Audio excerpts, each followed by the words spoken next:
On this episode, we charge you full price for a digital license, but don't complain, you get an avatar too. That's like the benefit. They're like, it comes with 4 avatars and it's $10 more. Dumbass. Make that that's the intro. On this episode, we charge you $60 for a dumb fucking cartoon picture. I gotta tell you, I get really into those, actually. They are cool, themes. but I don't care about it's the avatars. For the price. It's like, no. I like having the themes, though. I wish they would just release them for the regular price. Like, throw in a couple avatars. Like, when they lock it, too. Like, the God, I was looking last night. Yeah. You can only get the God of War theme if you had bought the digital. Yeah. I was like, I would pay you $5. I thought, I went and looked for it actually for like $1.99 or whatever. Yeah, I'll pay you a few bucks right now. Yeah. No, can't have it. Yeah. Fuck you. The physical pin that came with pre-order though was kind of cool. Did you see it? The Atreus and Kratos pin? Pin? Yeah, it's like a physical, like a pin. I'm gonna put that on my fucking lapel, like on your sleeveless jean vest. When like am I gonna ever wear that? Welcome to Save Every Universe. I'm a bear, and with the help of a bird in my backpack, I'll collect enough jiggies to unlock all 9 worlds and stop Gruntilda. Gruntilda. That's what I said. Yeah. That's a good one. Yeah, thanks. My name's Robbie. I'm a ninja who was left for dead by my brother, and after finding inner peace with my partially robot body, has found a worthy cause to dedicate my life to. Is that more Overwatch? I'll tell you next week. Okay. Who were you last week? You said you thought you got it. Do you remember? I don't remember. I forgot to look at it before we... What was it? I was Magneto. Oh, yeah. Okay, so actually, yeah, when I was looking back at the episode, I was like, he says magnetic in the beginning. Yeah. And when we were recording, I didn't hear it. I just heard concentration camp, and for some reason I was like, yeah, Magneto. I did get it, but not like the dead giveaway. That's pretty weird, man. I got it. I really did get it off the concentration camp. All right. Clue. And last time I was Cletus Cassidy, or Carnage from Maximum Carnage. Yeah, I had been Spider-Man specifically from Maximum Carnage, like in an early episode. Yeah, so if you missed it last week, we did talk about superhero video games and, kind of the good, bad, and ugly, how there's not that many, but the future's looking bright. If you missed that, definitely go back and check it out. But today we are talking about physical versus digital game delivery formats. Ownership. What have you on the docket today, Robbie? So, one of my coworkers is really into retro games. He's a collector. He's been bringing in consoles and restoring them, which is pretty cool. He just bought like a Super Famicom, which is the Japanese Super Nintendo, and like restored it, took all the yellow out of the plastic, and was showing me the cartridges and stuff. It'll take forever, it seems like. Yeah, well, I mean, he used to own a video game car, shop, though, I guess. And he used to own a video game shop, so he knows what he's doing or whatever. So, but it kind of got me thinking, and I was looking at different cartridges. It made me think about the fact that like I could look at a picture of a Super Nintendo cartridge and know what it feels like. Yeah. Like I could remember the feeling in between my fingertips and the granules or whatever, the grain of the plastic and stuff. And I realized like I couldn't really do that anymore. Right. I couldn't tell, like I know the smell of a cartridge, right? I don't even know if there is like a distinct, I mean, it's plastic, right? I don't know. You're right. And like even when we were growing up, like there was something to like you'd go over to your friend's house and stuff your coat pockets and like with like 64 games or whatever, and go out into the cold and go to your friend's house and pull out all these pieces of plastic. And there was something cool about that. Yeah, I remember stuffing like N64 cartridges into a duffel bag and like them. Wait, hold on, I think it's in my shoe. Like when you were doing a sleepover or something.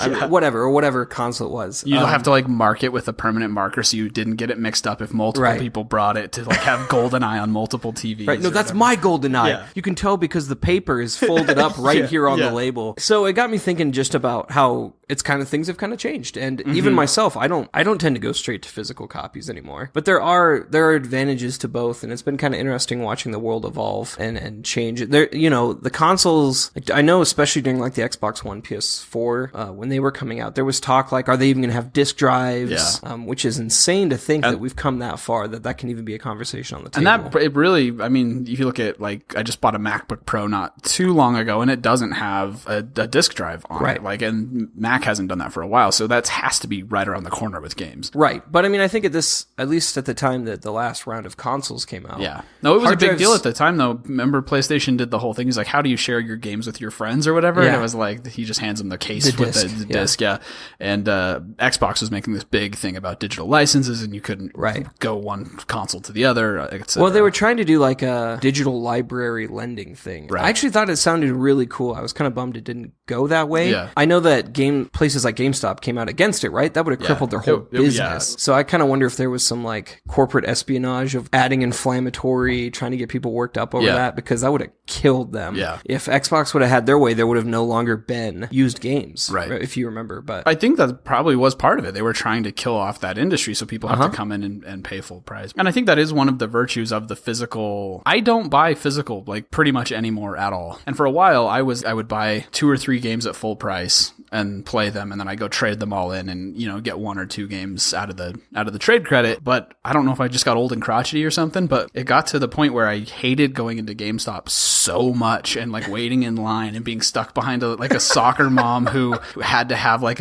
what is the difference between this game and that game explained to her for like the 50th time, dude. Yeah, like I had to like do some like meditation, deep breathing shit to like just get through the interaction. That's funny. It got to the point where I would rather pay full price for everything and have no trade credit than set foot into a GameStop ever again. Yeah, that's crazy. I mean, I actually still enjoy going into, I mean, GameStop's the only real, I mean, there's some cool like indie niche local stuff. Yeah, niche local stuff around it where we live, and then there's GameStop. But I still enjoy going into those shops. I like taking my kids. They're like all excited. They get to try out the demo games like they always, like kind of has always been done. But I also haven't really been stuck behind the...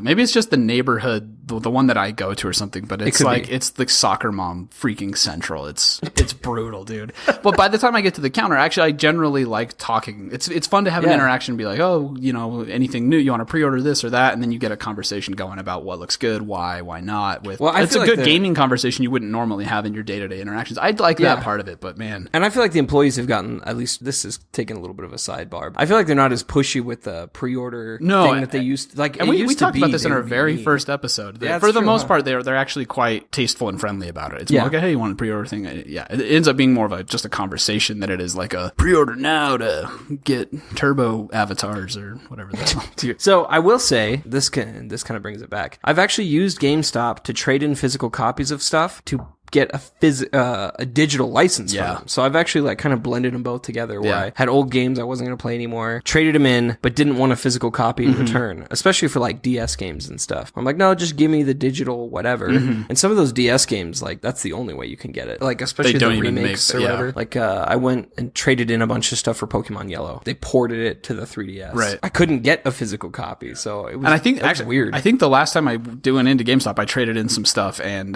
got like a PlayStation Store gift card with it, and then went and bought whatever. Yeah, I've done that to give to gifts as well. Gone into GameStop to buy a card, and it's kind of weird, right? It feels different than buying a gift card, especially if you're getting a digital game, because like they just give you a slip of paper, right? And I feel like there's this faith where I'm like, I hope this works when I put the zero and put the magic numbers in. Yeah, okay, but like I just handed over my merchandise, like things I physically owned. Yeah, and I think that is there is definitely something to that, like just handing over money for like this digital license thing. And I think that used to feel weirder than it does now, because like now with Netflix and Hulu, you're used to paying a monthly fee to get access to all these movies you don't own. That's true. Which would have been prohibitively expensive to own all those, you know, that catalog or whatever. With Hulu, with TV, with like Apple Music, it's like I think that's where gaming is headed eventually. Yeah. Like I wouldn't even, I guess that people are testing the water with it. I think EA did something like this where you pay a monthly fee and you get access to like their whole sports library or whatever. EA access. I think you can access a bunch. There's the PlayStation one where you get access to all the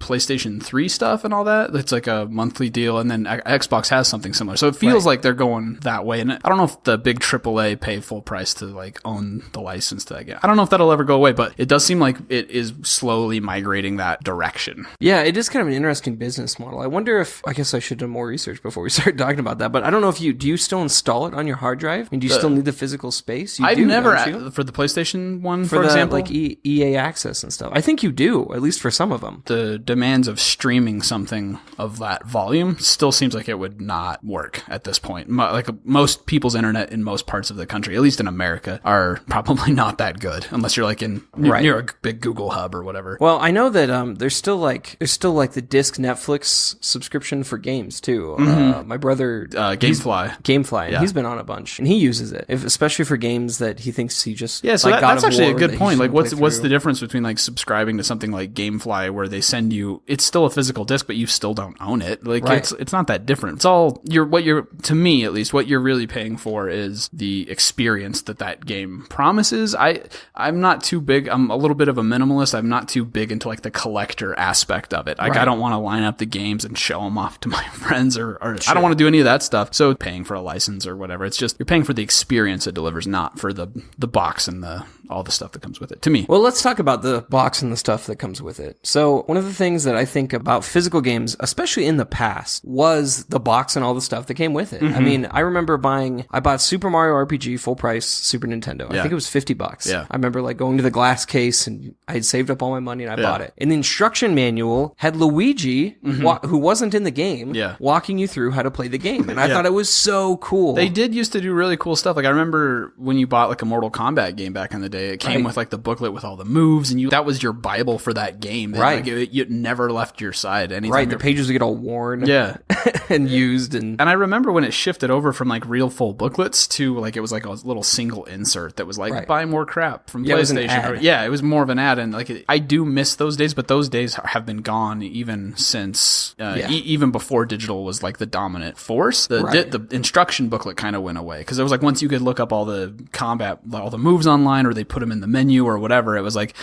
they just started phasing them out even a long time ago. Yeah. Especially like on the Xbox, you'd get like that. It used to be like a 6-month trial to Xbox Live. Then it was a 3-month. I think now it's like a 2 days. Yeah, it's crazy. But whatever. I mean, you get those trial scratchers. Sometimes you'd get some like bonus content. Yeah. But even now, it seems like it's marketing pieces. It's not like a support of the experience of the game that you just bought. Yeah. Right. It used to be art. I mean, they would hire artists to actually come and draw stuff for the game. Yeah. And even box art used to be really cool. Yeah. And it does remind me of the days past of like when you'd go into like a music store and browse CDs, and then you'd buy it and you'd get home and you'd see like what they did with the art, with the lyrics, and it's very similar. Like that went away. We have endless music now in iTunes, but there was something to buying an album and getting this whole packaged experience of what the artist had in mind of what this album would be. Like that, I think that some of that with games is gone as well. I think so too. Now, I think there's some like decent like environmental reasons for that, right? I mean, God, some of those instruction manuals are like a whole damn tree, right? Some of those books were like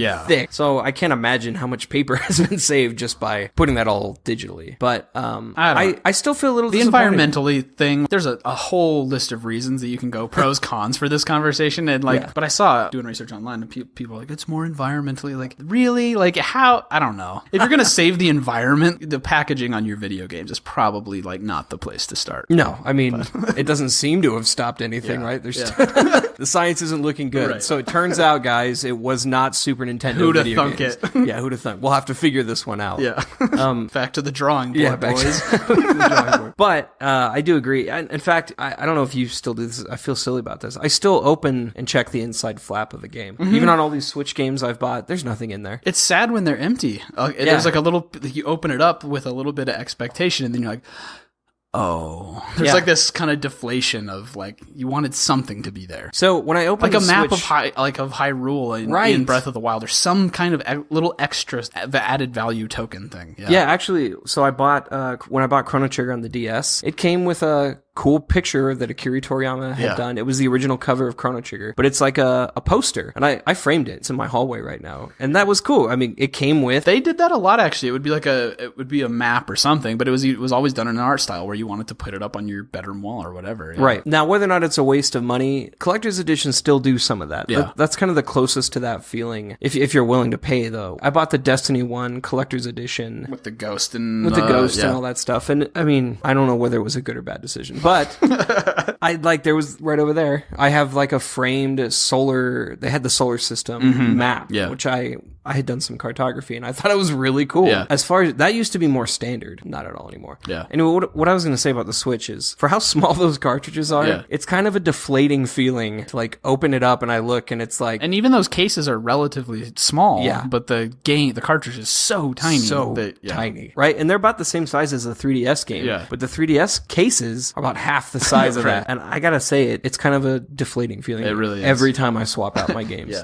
So I have all physical games on the Switch right now. That's just how it like worked out. There was like used copies and sales. Well, if you don't get the bigger expansion card, I don't know if you did like get a expanded memory card. I haven't and all yet. that stuff. No. Yeah. So if you don't, I mean, you really should. That's the smarter way to go, is with the physical. Right. And it was, I mean, I had the discount on buying them used and stuff as well. But I will say, I think it looks kind of nice having like all the red cases stacked up. Yeah. And there's like an aesthetic to seeing all the games stacked up the way they are. And I know you don't care about that as much. Well, I don't, but I am that way with books. Like, I love the look of having them all on the wall. Yeah. I feel the same way about books. And there's like a weird, movies. dumb pride of like, I read all those, or like I played all of those. Yeah, I get it. I mean, I feel that way about my Blu-rays. Yeah. I went on a kick where I got rid of as many of my DVDs as I could because I was like, they look ugly. And it really is like a pride suffering thing, like that you invested money to build this collection as an enthusiast. It's not the same thing as like, look at all these movies. It's like, yeah, I pay $10 a month for Netflix too, you bitch. Like, you're not impressive. It looks the same as like, going through a Netflix movie, right? Also, I don't know, I mean, how many other gamers' houses you go to, but if you see the physical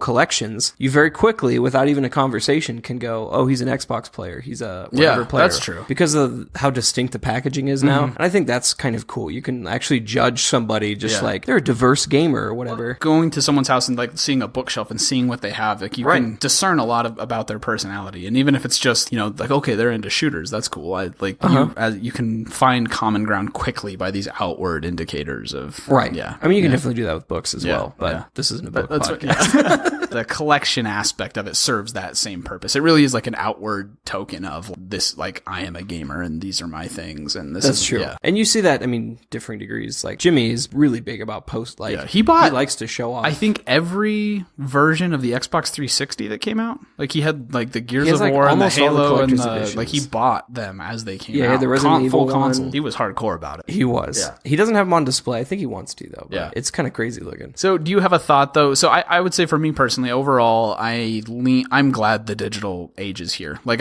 to me, the collector thing is like not a big deal. I don't feel anything weird about the licensing. Like $60, I get full access. That's fine. I don't need a touchy-feely thing. I'm good about all that. But another aspect of this whole conversation is that now that everything has shifted to digital, it does seem like developers are, and we've touched on this a couple times in the past, that it's almost like a free license now to be like, oh, it's digital. Like, shove the game out the door. We'll fix it in day one patch. We'll fix it in DLC. We'll fix it in this. We'll fix it in that. And in the old days, it was like they had to work really damn hard to make sure everything was perfect that got coded onto that cartridge and then went out into the world, because you get one shot. Right. There was no patch. Yeah. Do you think it has made developers lazy, or do you think that's just, is lazy the right word? I know ultimately it's just the world we live in, and the Pandora's box is open, but... Yeah, we have talked about this a little. I think some developers do take advantage of that. I think other developers are just excited that they can patch, right? That they can fix something. That like God of War, right? As an example, game was like pretty damn near perfect. I didn't hit any bugs. I didn't hit anything. And I played like 5 hours probably. And then I saw these little tiny patches like just start rolling out. And it is cool, even in that, like they could drop a perfect game and then like all those tiny little things they could just kind of polish up afterward. Right. Like, that's cool. That's a good example, because a lot of that stuff was minor, like, oh, people feel like the font is too small. Well, we'll put a little tiny patch out that fixes the font. Like, that's something you couldn't have done before, right? Yeah. So that's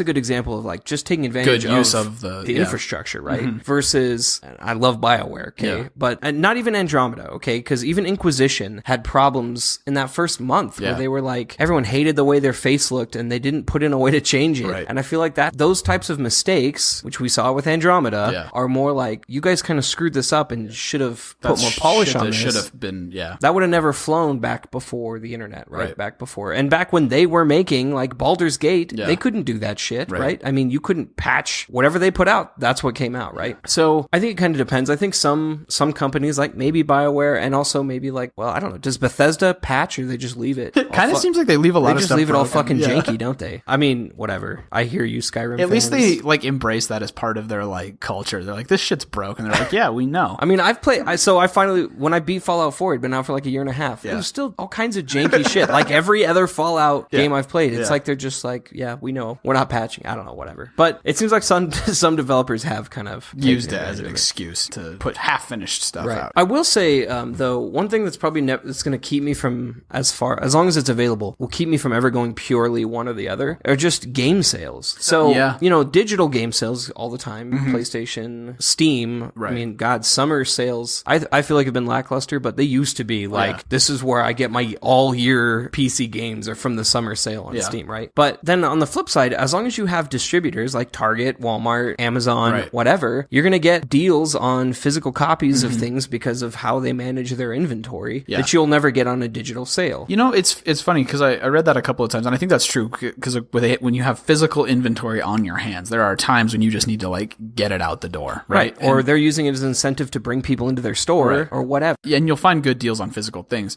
I have noticed the digital deals have gotten more frequent and they've gotten better than I think that argument is like starting to tilt back the other way a little bit, man. On the PlayStation Store, there's regular good sales, and sometimes I feel like online deals have gotten much more competitive. They're great. I think they're just as good. But what I mean is, like, it'll kind of depend on how much money I have at the time, right? There may be a great sale, but if I'm broke, I can't buy it, and then I'll see it at Target. And that's the other thing, is my awareness of it. If I'm just naturally going to a store and I'm at Walmart or whatever, and I see a game on sale, I'll even bring it up on my phone real quick and be like, what is this digitally the same price? Oh, this is only on sale right now. I've got money in my pocket right now. I'm going to buy it right now, kind of a thing. Really just opportunity. I still, because I'm really lazy, I prefer to buy it digital. I can't tell you how much I grumble and my fat ass is complaining every time I swap a Switch game. And my kids are like, can we play Mario Kart now? Gotta lift that little plastic tab. Are you kidding me? Let me get my thumbnail in there. It really is weird, like how fast you get spoiled, because like all my games on PlayStation are digital, and so it's like you hit the PS button, go back to your menu, don't have to get off my butt. On the Switch, it's like, oh my gosh, I gotta.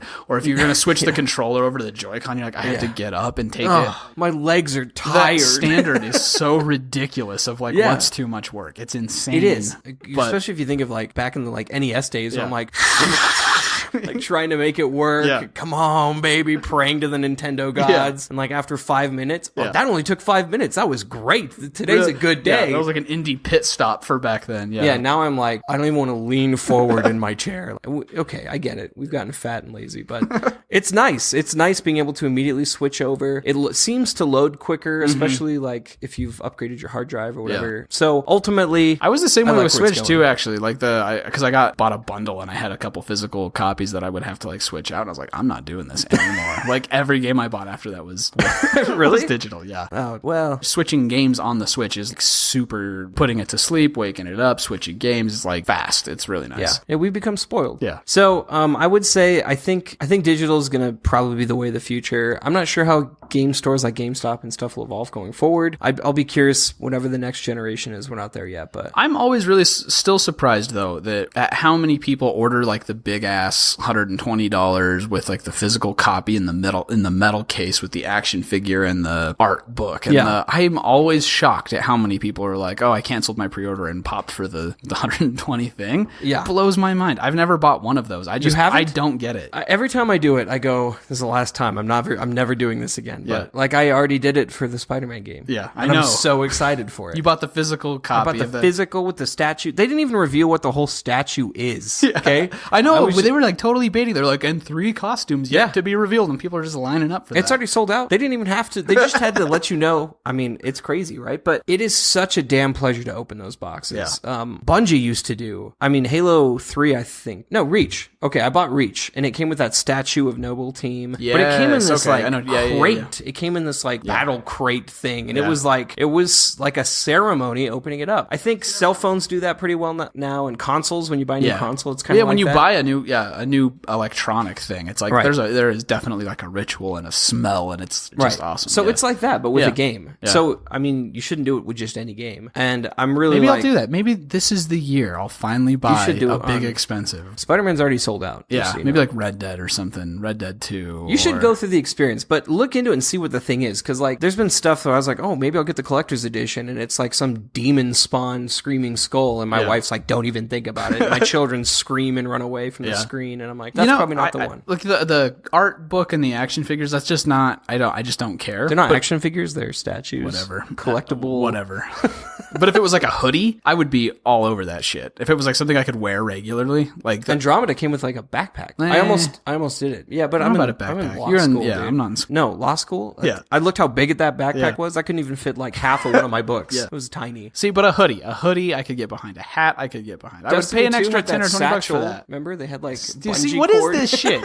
Everybody loves hoodies. They're gonna do satchels and they're gonna do backpacks and no. Not everyone does it right. Do a really good hat. Call it a day. Dude, maybe what if Red Dead came with like a cowboy hat? That'd be kick ass. That would right? be cool. I wouldn't wear a cowboy hat though. But then what am I gonna do with it? That would be for intimate times. You don't ask. Hold on, let me get my Red Dead hat and a pair of socks, Hold on, and that's honey. all I'm wearing. No, you don't ask. What am I gonna do with that about collector's edition? That's the problem because See, and I want something I can actually like use in my daily life, dude. I want like a hoodie. They had a badass Iron Banner hat that one of the dudes was wearing in one of the Bungie Dev Diaries. I was like, that's an awesome hat. I'm gonna go find it, and they don't sell it on the site anymore. It's like an old vintage from D1, maybe. I don't know. Really? Maybe. But you can't buy it. No. See, do people not like money? I know. That's what I'm saying. Look, sell us the God of War theme for $3. I'll give you 5. Yeah. Just make it available and sell us the Iron Banner hat, and then that's all we want. And we'll buy your games. We're not picky. That's all we want. Thank you for listening to Save Every Universe. If you enjoyed this episode, please give us a review on iTunes. 5 stars. 5 stars. And if you have any questions for us or ideas for us on an episode, something you'd like to hear us talk about, you can reach us at saveeveryuniverse@gmail.com.